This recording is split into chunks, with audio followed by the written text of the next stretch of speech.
backcountry Colorado, hiking, backpacking. I did a lot of marathons. I was convinced to do some ultras. Climbing, and I do filming, photography. I just like the ultras because I love the community. I just think that everybody is so nice, whether they're the first place finishers or, you know, us that kind of mosey along.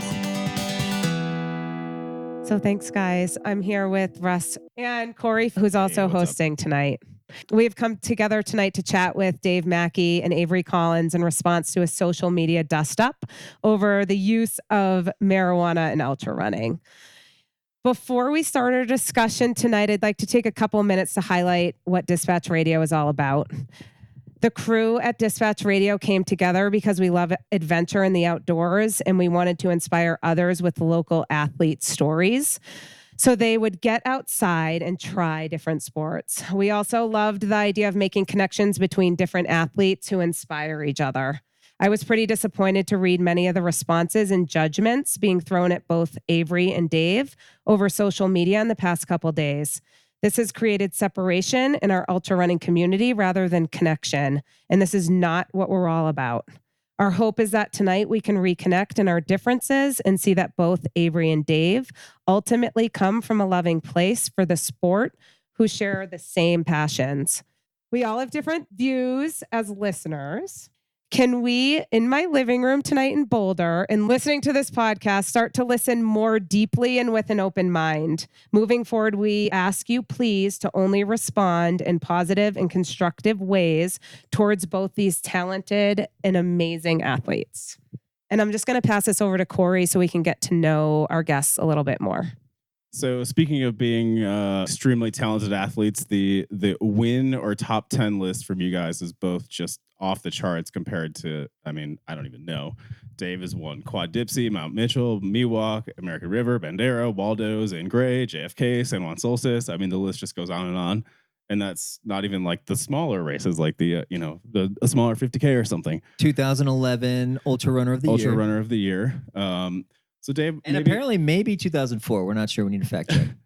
There's a thing from 2004. So Dave, what got you into ultra running?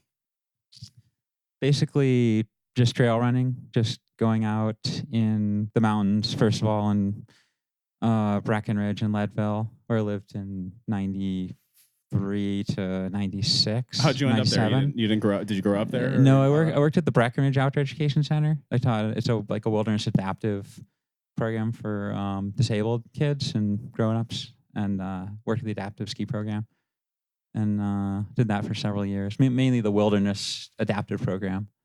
And then those races developed in marathons, 50K. I didn't do a ultra 100 miler until 2004 in Western States. It was just a slow progression.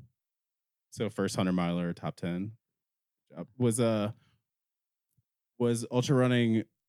It seems like probably if you lived in the mountains, it wasn't like, oh my God, you can do that too. Like it was kind of a natural progression, or was there some point when the light bulb went on and you were like, this is the thing that I got to do? Yeah, I had no idea there was mountain running back then. It was more like I ran the trails in college in New Hampshire, and that's pretty flat rolling. And then this thing called the Breckenridge Crest Mountain Marathon happened. The BOEC, Breckenridge Outdoor Education Center. Sorry, Kelly, put it on, and I was like, I'm going to try this. And I just got crushed. But then it got easier. Yeah, it's a whole new world after that.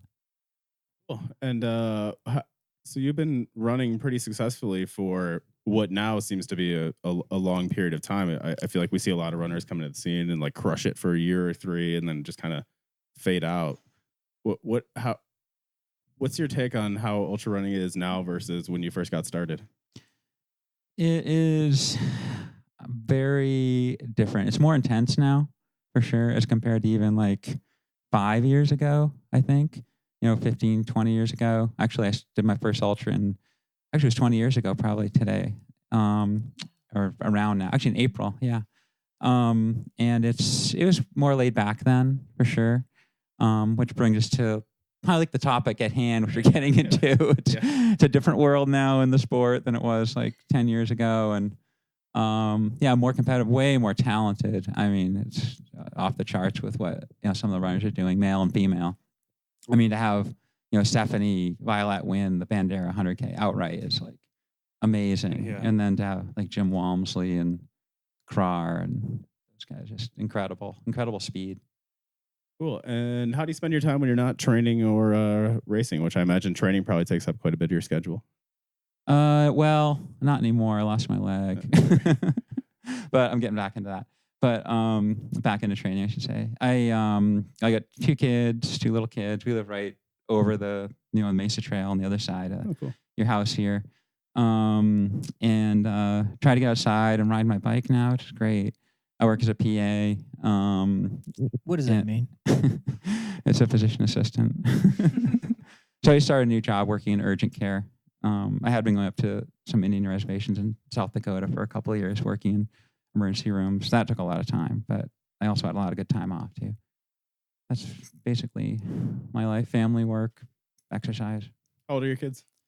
7 and 9. Nice. Do they like getting out in the mountains and playing around too? Yeah. We were in Steamboat actually 4 days ago. We were there for like 3-4 days, and in Fruita riding bikes around there. Sweet. So we were getting out. Yeah, they love that stuff. All right, cool. Let's switch over to Avery for the quick Q&A intro session.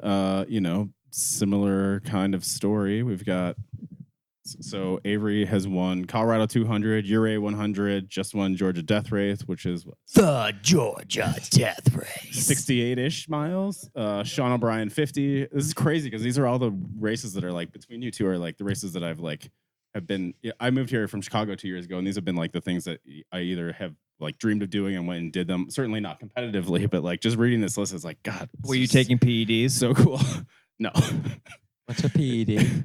We'll get to that. Oh, well done.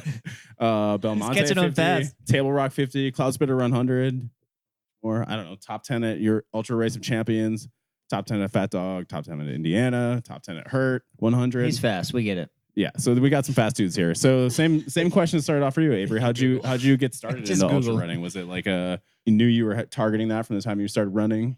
No, not targeting ultra running at all. I mean, as far as progression, very similar to Dave. It was definitely a lot quicker out of definitely pure ignorance. And looking back, I think I could have done and moved things much slower. And that's definitely the sport now. Is you see guys go 50K at 100 and doing races like Western States 100 as their first 100, which to me seems crazy. Like I'd rather do something totally different to start my 100-mile career essentially. But I was road running in North Carolina. I didn't start running until I got into college.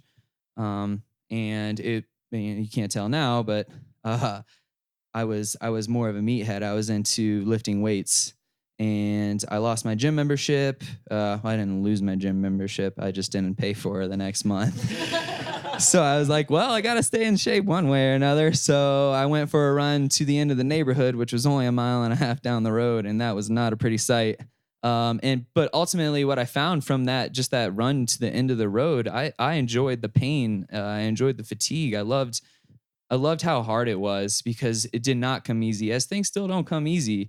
And things progressed very fast. I mean, I did half marathons for about a six month spurt. And then, I did an unofficial, ridiculous, like 3-mile loop course thing at an airport. I don't even consider that the first ultra. I consider the first ultra I did the Blue Ridge double marathon, which even that was unofficial. So I started off doing races that were just low radar races. And I mean, in my opinion, Georgia Death Race was the first true high international, national level race where people are actually seeing that. And it had nothing to do with competition. If you look at my resume, the races I've done are just very difficult races that are scenic, races that are mountainous. And that's why I got into the sport. I believe that ultra running is a sport where you should be pushing your boundaries and your limits to the point where it almost seems impossible. And that's what I do.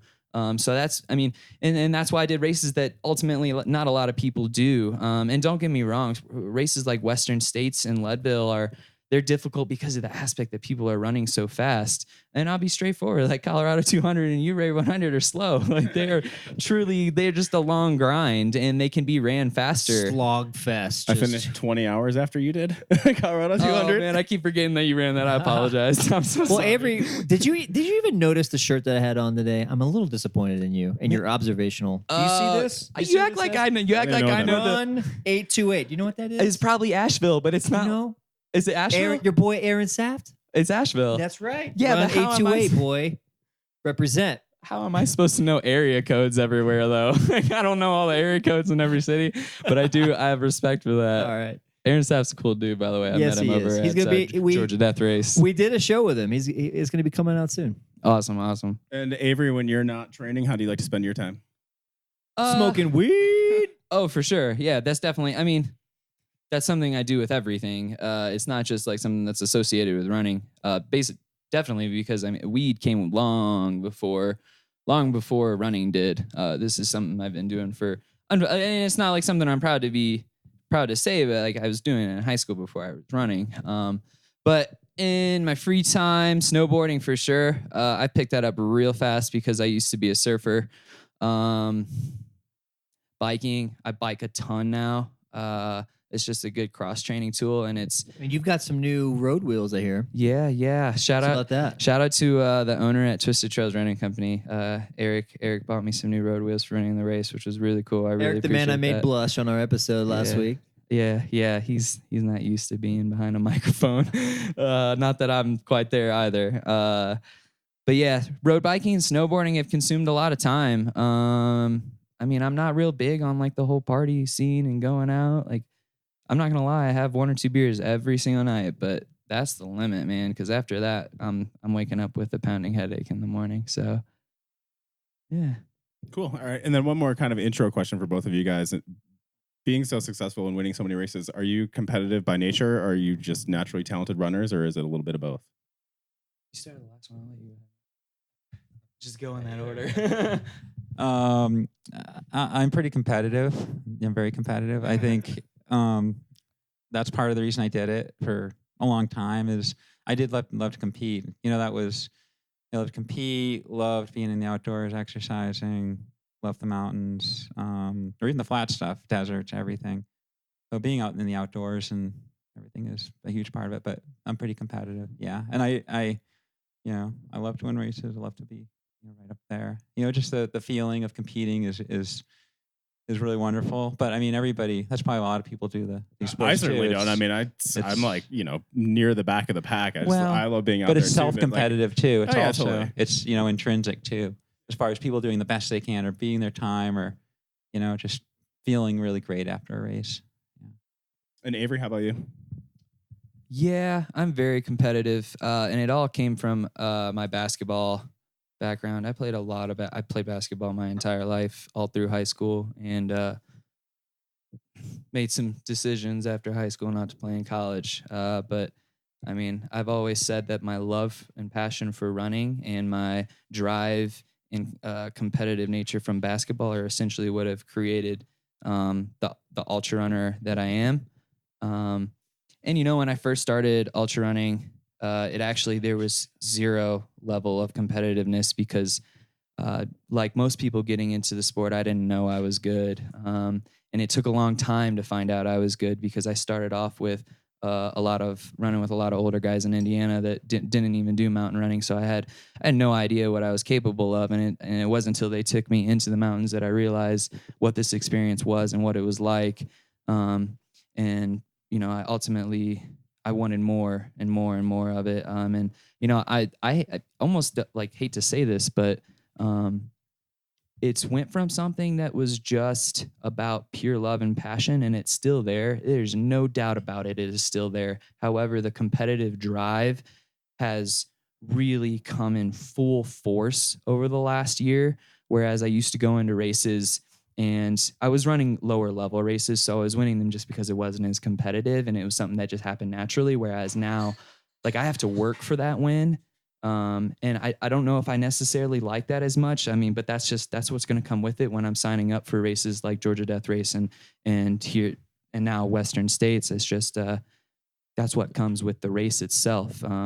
Whereas I guess something like U-Ray 100, I know that anything can go wrong in a 100-mile race. So I definitely can lose, but I know it's not going to be quite as hard to podium at a race like that. Okay, so you guys, we wanted to have you read the tweet and then your first response to that before, just so the listeners know what happened. Do you have those, Russ? Just to set context, we're not looking to get into a bickering battle here, but I mean, for the listener out there that has no idea what the hell's going on and why we're having this discussion, it might be helpful just to set a little context. And Dave, maybe just have you read the initial tweet that kind of set this off here, and then we can get the right tone as well. We can understand kind of how it was meant from what you were talking about.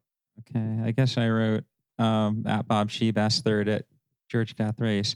Avery Collins, sponsored by PED companies, took Western States 100 golden ticket that would have gone to Bob. And so to So break like that we were down, talking about, that's a lot of jargon. yeah, Right? That's a so lot the of jargon right PED. there. So what is PED? Performance enhancing drug. Okay, and then who is this Bob character? Oh, he was third at Georgia Death Race. He was third at the Georgia Death Race, and the golden. What is a golden ticket? It is not free, but it's a entry to Western States. The runner still has to pay for the entry fee. Okay, That's a entry to the race. so Bob Shebest, is it Shebest? Mm-hmm. All right, so third at the Georgia Death Race. Avery Collins, sponsored by a PED company. So first of all, the PED company involved, you're saying that he's sponsored by marijuana companies, that sell marijuana. Yeah. Right, as far okay. as- And you took the Western States golden ticket. So because Avery Collins won this race, he got a golden ticket into this big race called the Western States that we've been talking about. That is just really hard to get into. Even if you're a top runner, apparently it's really, you got to go win a race or get really high in a race. Well, hold on one second, Avery. And that would have gone to Bob. You can just cut him off. He does this. And so, yeah, so just to finish the thought here, what you were saying is, here's this guy, he's sponsored by marijuana companies. So in this initial tweet, you're not accusing him of anything. You're saying that he's sponsored by marijuana companies and that basically, hey, he took my buddy's Bob ticket away. Is that what you're saying? Yeah, and part of what I was saying is that for somebody who's sponsored by a company that's, is basically producing a product that is illegal in competition, and then to go and race in a race where there's no testing going on at all, to get into a race where there's no testing going on, I have a really hard time believing that there's real clean, fair play at hand. Okay, and before we get into that, so Avery, I think what do we want to have him read? His response. All right. Do you want to? I was just Can gonna you just read gonna the- add just to context. set So the like the context entire for the entire point of a golden ticket is just to avoid the lottery. I just wanted to make. I mean, most of these listeners, honestly, they may not know what the point in the golden ticket is. And there's I don't know, 5,000 people in a lottery and 350. These aren't completely accurate numbers. Close, yeah. But yeah, the Your golden odds are in single-digit percentages. right. The golden ticket is just a way to avoid the lottery. Yeah, simple as that. Ensure I just wanted to ensure add you that get as a side note. into this big race that if you do well in Western States, then you're big time, right? I mean, winning the Georgia Death Race is a pretty big deal, but doing really well in Western States will be a really big deal. Is that right? Sure, absolutely. Yeah, man. Cool. So Avery, why don't you want to? Okay, yeah, that's do cool. The part that says Avery Collins, I Right there, imagine. yeah. Yeah. Thank you, Kelly, for printing this out. You're so I printed that organized. out. Oh, Corey. Really, Dave Mackey, I've had the utmost respect for you as an ultra runner. This is very disrespectful as a person and as an athlete. What I do is legal by state law and by rules/regulations of WADA. Lastly, the companies I run for, Mayor's Medicinals and the Farm Company, save people's lives. Yes, save lives. Hoka shoes have never saved anyone's life, just their feet. I am simply disgusted, my friend. You do not know me as a person.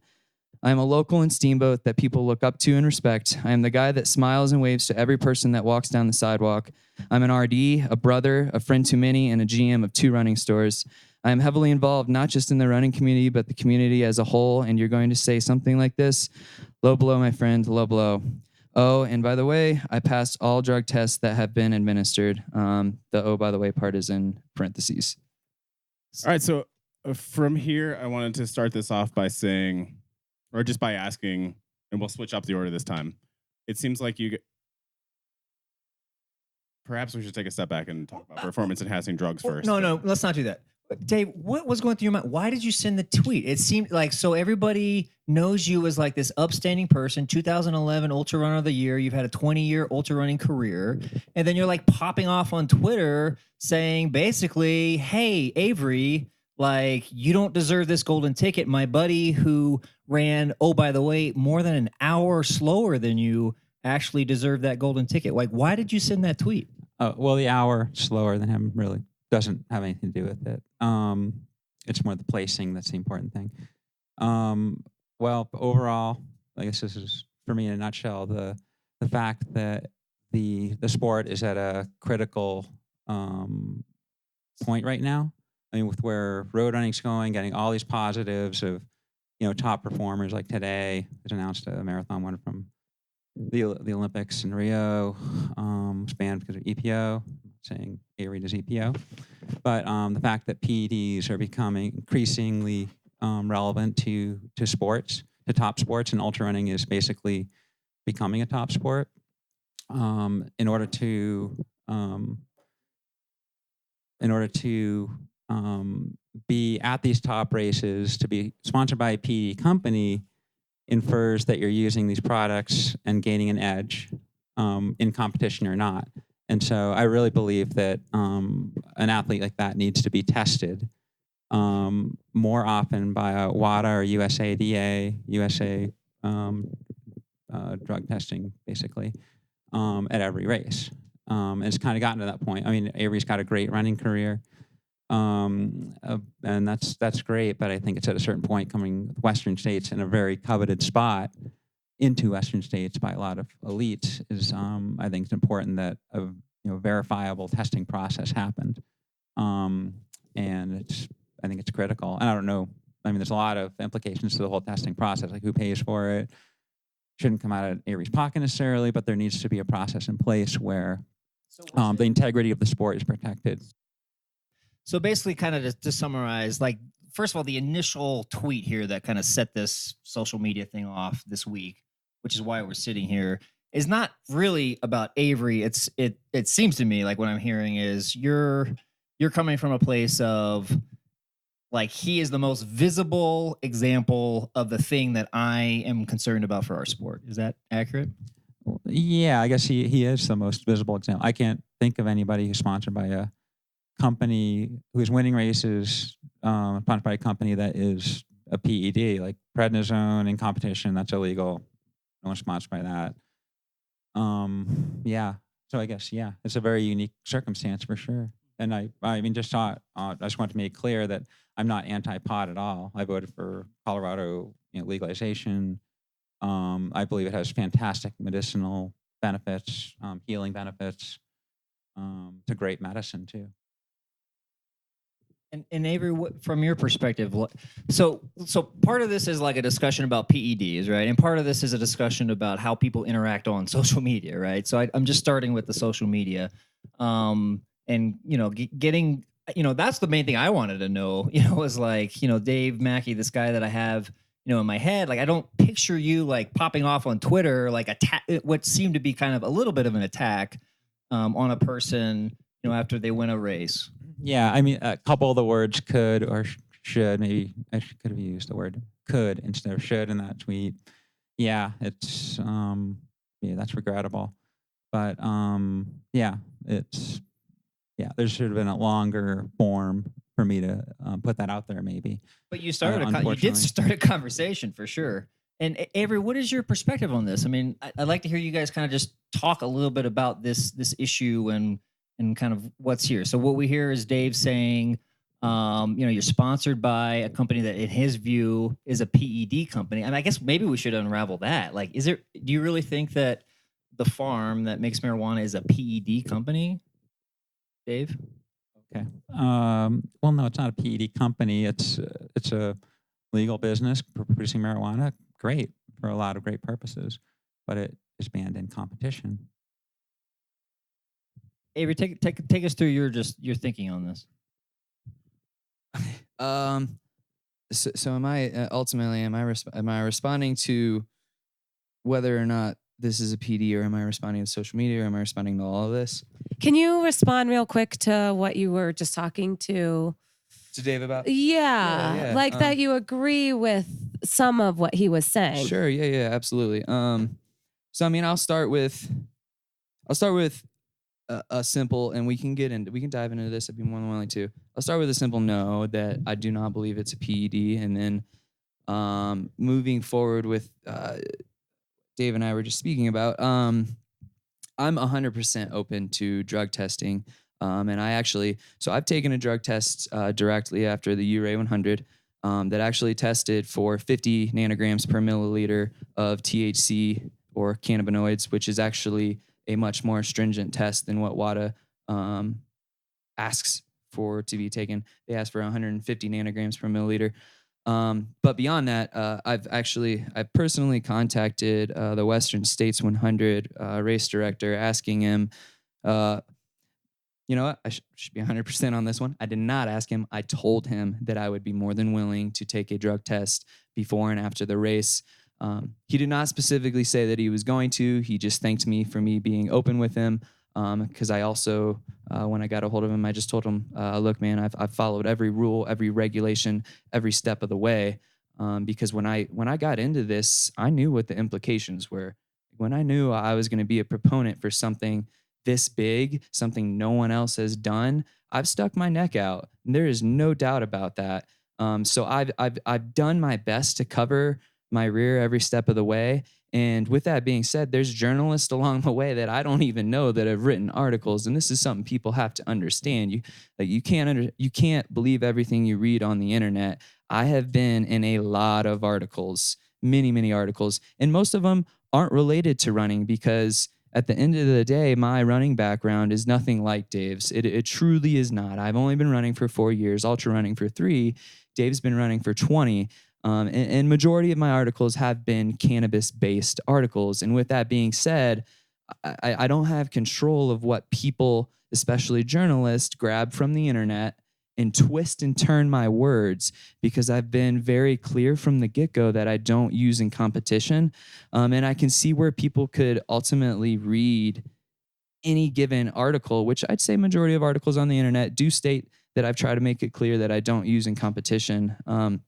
But, getting back to what I said, like I'm open to being drug tested. However, and like Dave said, I'm just not open to forfeiting my own income, because at the end of the day, man, there's a lot better runners than me, and I know that there's a lot of runners, and I'm not going to name their names, but there's a lot of runners that are better runners than me. And I believe they should be drug tested too, if I'm drug tested, because Dave's shaking his head on that one. Because they could be, I'm nodding my head. Nodding head, sorry, agreement. yes, Yeah. in agreement. They could be using. Look, I'm not admitting to marijuana being a PED. However, I will say there are PEDs out there like HGH, EPO, that, in my opinion, will do much more advantageous things than what marijuana will. I'm not a scientist. I haven't done the research. However, that is my opinion, and I believe that these guys should be drug tested too if I'm going to be drug tested. You agree with that, Dave? Oh, 100%. I was talking to a couple people about that today with Sage Canada and Adam Chase, and there are 2 people amongst many who are sort of cutting edge as far as getting tested, implemented in ultra running, trail, we say mountain ultra trail running. I should define what we're all talking about here, because that's what Avery does and that's what I do. Yeah, I completely agree. There are more harmful things than, or more beneficial substances someone can ingest, like EPO and HGH, like Avery said. And there has to be testing, and there's high suspicion in my mind that there are runners out there doing it. A runner who was banned from UTMB last year with Swift Place, so it's there, and there are other mountain runners who are in the sport, and there has to be a process in place that's verified by WADA, USADA, to verify that this is going to be a clean sport for as long as possible. I mean, it's not 100% clean already, but it has to be as clean as possible for as long as possible. And I guess for where I come from, it's what Avery, he probably, I believe him, he's probably not doing things in a race, but given the level of advocacy he has for a PED, I have a hard time believing that, how do you keep that level below the 150 nanograms per milliliter if you're using it so heavily training and there's no testing process? Can you answer that, Avery? Yeah, I mean, yeah, sure. He did come in here. He said, "You know what? I will be really happy if I get a question that I haven't already answered." So maybe we've hit one. I just asked someone in the kitchen about that. Yeah, I was wondering. you've definitely hit a question I haven't answered, but I mean, it's pretty straightforward. So I quit 2 weeks before every race, and I have full intentions of quitting 3 weeks before Western. And so this is a side note. There's a mini doc coming out next week, and in that mini documentary, I specifically state, look, I love cannabis and I'm a huge advocate and a proponent, but I don't love it as much as I love running. That's all there is to it. And I'm more than willing to give it up for running. Am I willing to give up being an advocate for something I believe in? No. However, that's how I passed the test at URA 100 is I just quit 2 weeks before. What do you think about that, Dave? That's great. I mean, if that is what it takes to get below the 150 nanograms, that's great, which is the cutoff for testing positive. So if Avery is doing everything that he says that he's doing, and I understand you're saying, hey, I want verification, I'm just going to take someone on their word. But if he is, do you have any problem with him winning races, getting golden tickets, placing high at Western? Is that all good with you? Yeah, as long as there's a valid certified testing process. So your beef is not with Avery. Your beef is with the process. Yeah. I didn't know Avery. I'd never met him. He'd never met me before. Tonight, and it's it's about it's about the drug use and winning races with something potentially that's heavily advocated by the athlete that Okay, sorry. Avery's waving in the air, not in a bad way. No, I'm not trying to be Okay, all right. Wish we could film all this right now.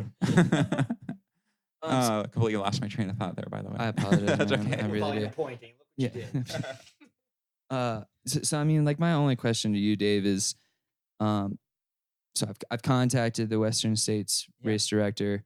I've told him that I want to be. Once again, I told him I'm willing to be drug tested. If they don't drug test me, like I don't want this to fall back on me again, man. Like this isn't because it's it's not my fault. Like it really isn't, man. I'm just doing what I love. Yeah. Well, it's come to a certain point in your career where, in a certain timing in the sport too, where it's kind of critical thing that for me the integrity of the sport be protected. So that's why I'm kind of like, okay, this guy really needs to be tested because he's such a heavy advocate for a PED. And I mean, everybody, not just you, should be tested at the sport at Western States. I really believe.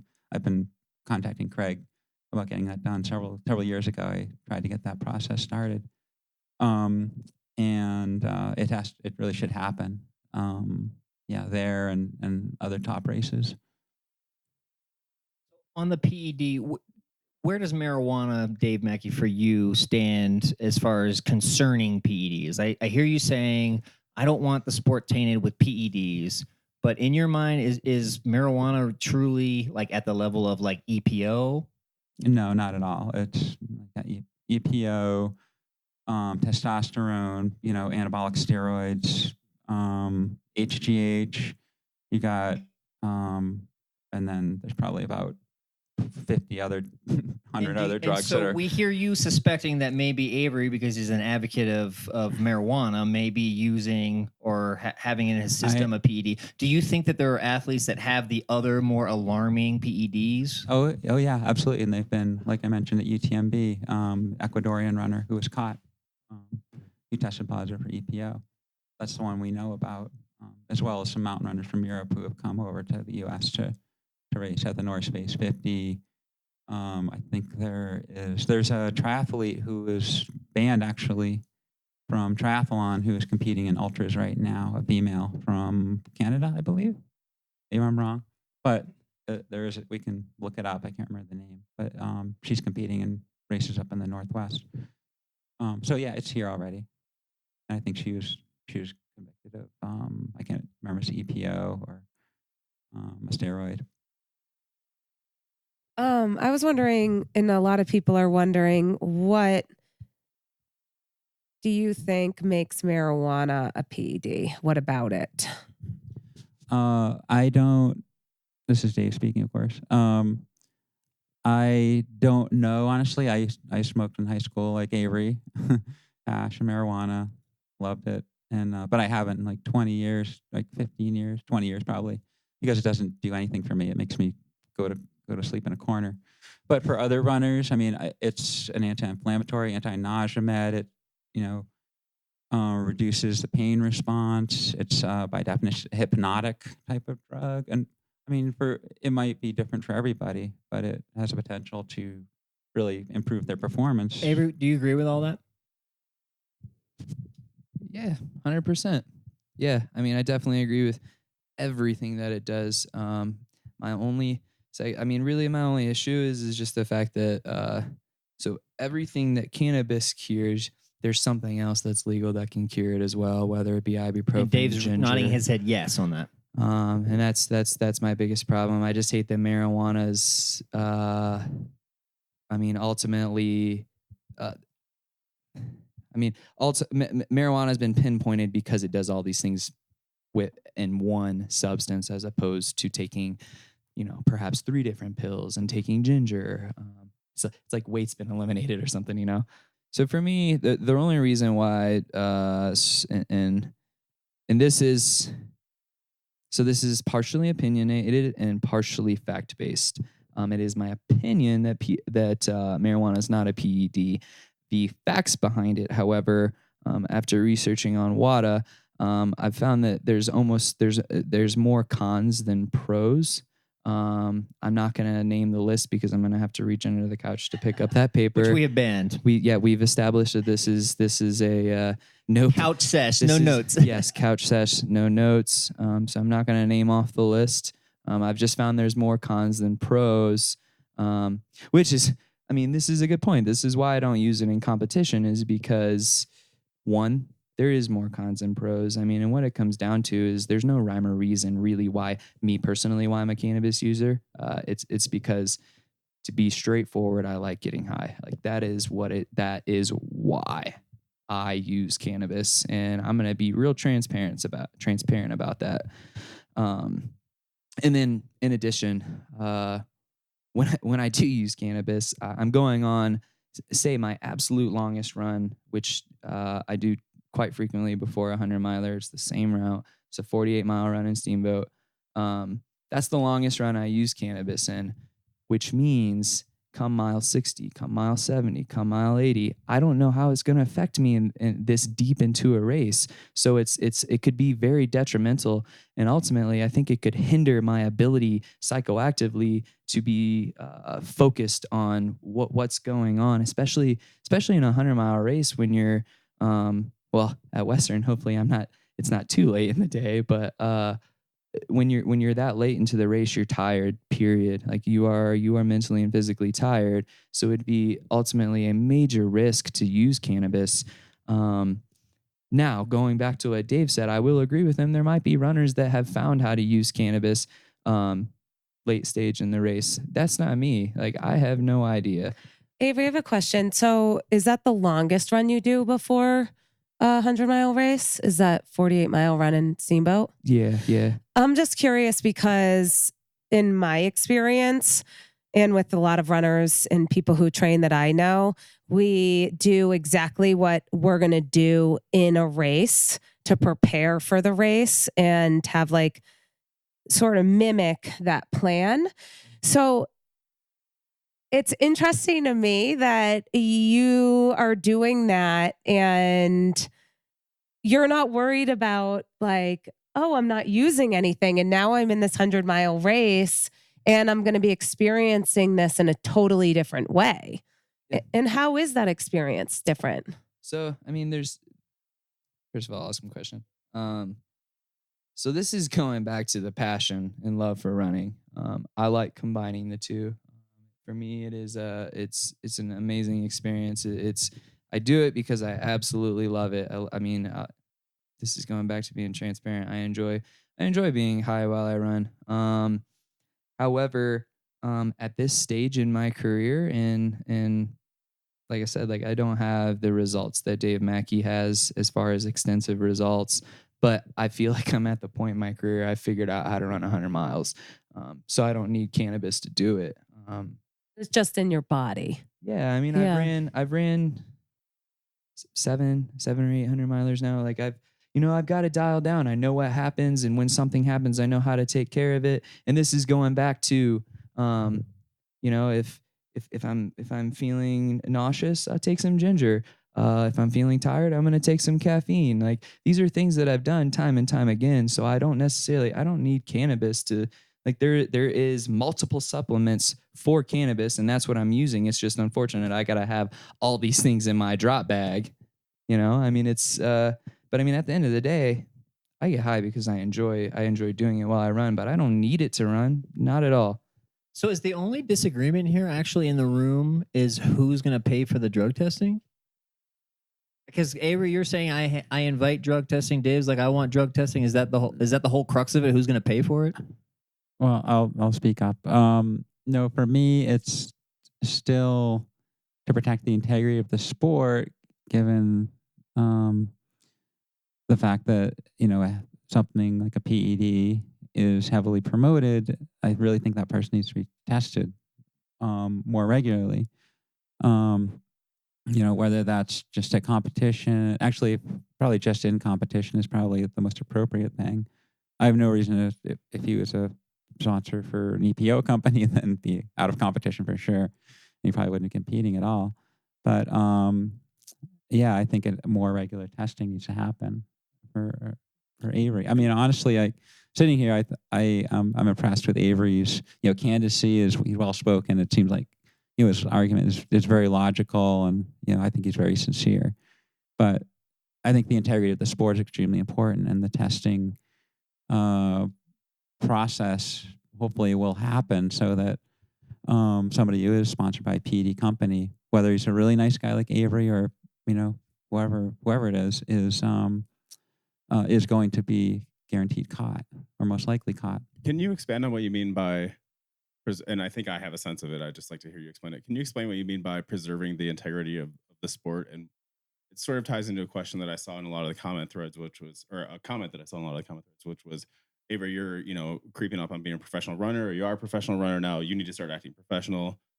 In some ways kind of ties into preserving the integrity of the sport. I want to know what defines what that is, and why that's important to the sport and to you. Well, for me, I guess maybe this is why I, tweeted what I tweeted, is because it was a qualifying race for Western States. Because I remember doing those and getting entries to Western States through that process. And that was like some of the best moments in my running, is to get those things that are so coveted is really valuable to me. It's like close to my heart. And so to have that process, have somebody come in who's sponsored by a company or companies and heavily promotes these products, which at a certain level are illegal in the race. It just I feel a deeper feeling about it. And because there are, like I mentioned before, there are a lot more dopers out there in running in general. And I think that the sport doesn't need to go the way of like the 90s, 2000s with bike racing, or even now, like 2012, there's still like all the top road bike racers were still getting busted, and they're probably still doing it. There's probably mechanical doping going on in that sport. So, there is. It's confirmed. Agreed. And so, you track and field, like UFC, like cage fighting, whatever that is. You got so many dopers in that sport. I looked at the list yesterday. It's like, okay, UFC. Okay, swimming, UFC. Like, our ultra running, mountain ultra running shouldn't have that kind of reputation. So, I mean, it's good. I think it's great we're having this conversation. I hope we can come to we all want common ground here. And I really admire Avery for going to to Craig at Western States before the race, and talking to him about that. I didn't know that had happened before that race. I think we should come around to that. Avery, I think that's very no admirable. matter what happens, it's not going to be Dave. It's going to be a lot of people are going to be trying to have this conversation with you when it comes to Western States. Like, a lot of people care a lot about that. But before that, Dave, I also want to expand on, what does Western States mean? Is it just because it is the big one, or is there like livelihood on the line too for people who are getting top spots in Western States? Like, if you get there and you get in the top 10, you probably are going to get a sponsorship deal. Like, yeah, I mean, you could interview Kara Goucher about all this. I mean, she's the biggest advocate out there possibly, and she's lost her livelihood because of this. She's been outspoken about it for the last 3 years, trying to call out the Oregon Project and Alberto Salazar, which there's active investigations into what happened there, and she's forfeited potential sponsorships, livelihood, her reputation, maybe most of all. So I think, Bob Shebas, let's take the third place from there. Maybe you would have gotten a bonus. I don't know. But there's lost potential sponsorships and income, which is not why people are doing the sport, but they do it most likely, like, for the reasons Avery alliterated there, like, because they love it. They just love being out there and the feeling, and but there's still money in the sport, and which is a real thing. So a lot of lost. That might be a very tertiary thing, like probably reputations. Lost respect is probably what is at stake here. And then so I have this in the back of my mind, and whenever once a year, there's usually a big, internet flare up related to something related to doping. And I usually jump in and say, you guys just please, like, let's just not even talk about this, because I'm concerned that what will happen is that if you just look at the overall business model of ultra running trying to make money, or more money, or companies trying to make money off of ultra running, and now we have to pay for testing for elite runners, the easiest thing to do is distribute that among all the participants. So all I want to do is go play around in the mountains with a bunch of fun people, and my race entry fees are going to, double or quadruple if we have to pay for expensive tests and I'm not even really competing. So my concern is that as we it's almost like we're going to create a 2-tier system, or like, the elites run on a different day and then everybody else runs the how do we do that? Like, what's the solution there? Are sponsors willing to pony up that money? Well, currently I know that Solomon, to their credit, is trying to implement a testing program amongst their athletes where they get tested every race they do, and that's just, I believe it's just at competition testing, which that's great and all, but there should be probably testing, surprise tests happening on athletes, and that's a whole different thing and way. Well, hold on, pause right there. That's a great point. Isn't the rule that you just can't do pot while in competition, right? Yeah, the other drugs though that are a part of this bigger conversation in ultra running are banned at all time. Like, they can't be in your system in any way ever, competition or not. You have the same question as me, so I'm gonna just go ahead and ask it. So say there is surprise testing, or random testing, whatever, out of competition, random testing, and obviously this is an opinionated subject. I just want to hear it out. What type of testing? I mean, do you, because this is something that, I mean, this is part of my livelihood. What's being tested for outside of competition? Are we testing for exactly what the water rules are, or are we making a separate set of essentially ultra running rules? I think Avery was pointing that question at me. I'm not the most informed person on this. Or I can think of half a dozen who know a lot more about it and who are actively pursuing that topic, like what is tested, when, who's paying for it, etc. It's my impression that anything that's going to benefit your endurance, your recovery, would probably be on that list. I mean, obviously, ibuprofen, no. Maybe marijuana shouldn't be on that list. I don't know, but that's something for the best bodies out there, WADA and the USADA. So probably the drugs that are on their list. Right. Ultimately, this might be a question more for a scientist. I mean, and this is something I've made clear. I'm not that guy. I'm not a scientist. I'm not a doctor. I mean, I don't truly know what it does or what it doesn't know. I can read off of WADA's website the pros and I can read the cons. That's what I know. And really the pros and the cons are irrelevant for me. That's not why I do what I do. Period. So, but I mean, that's all I want to know is just, testing outside of out of competition. Well, I think we should wrap up here. You guys have some just closing thoughts, things that we didn't bring up, or things that are particularly on your mind? Yeah, start with Avery. I don't have much. First of all, man, I appreciate you coming out. I really do. I think it took, I don't know even how to phrase this. I think it took guts more or less to come out and do this. And then lastly, man, I want to be straightforward with you. I want to apologize. There was a post you made about some people that said things to you. And in quotations, they're 2 words. I'm not going to say them on the podcast.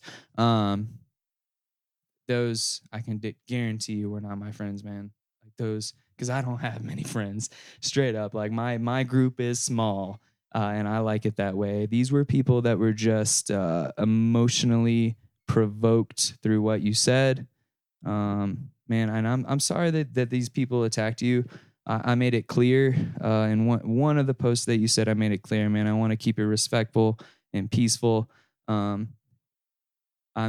I'm very white, but I feel like I'm almost a Rastafarian inside, man. And I seriously am sorry they said these things, because if these people said this to me, I'd be infuriated, man. I mean, I'd have knots in my stomach. I'd be smoking more weed than I should be if someone said this to me. And I just want to apologize for that. So I'm apologizing for something someone else said. Something I don't want to do, but man, it sucks. It really does. So I'm sorry. Well, it's the internet.